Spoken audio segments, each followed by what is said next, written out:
ہنزا جھیل سے پانی کا اخراج شروع ہو گیا ہے۔ حسن آباد کے مقام پر شاہراہ قراقرم کا ایک حصہ کٹ گیا۔ شاہراہ قراقرم پر ٹریفک روک دی گئی ہے۔ مزید تفصیلات جانیں گے شاہ بہرام سے۔ پانی کا جو اخراج کا عمل تھا وہ تیزی سے جاری ہے۔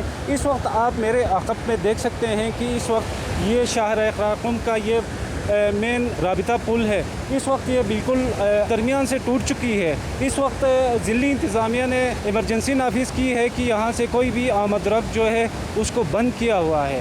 اس کے علاوہ جو شاہراہ قراقرم کے مختلف حصے ہیں وہ بھی ٹوٹ کے دریا برد ہو چکے ہیں۔ اس وقت جو سیاح ہیں اس دونوں طرف سے سیاح جو ہے یہاں سے گزر نہیں سکتے ہیں۔ بڑی تعداد میں جو ہے ملک کے دیگر حصوں سے جو سیاح آئے ہوئے ہیں، اس وقت شاہراہ قراقرم کے ایک حصے میں ان کو روکا گیا ہے اور دوسرے حصے میں بھی بڑی تعداد میں سیاحوں کو روکا گیا ہے۔ اطراف کے جو گرانے ہیں ان کو بھی اس وقت ضلعی انتظامیہ اور فوکس کا جو ادارہ ہے انہوں نے ایمرجنسی میں خالی کیا ہوا ہے۔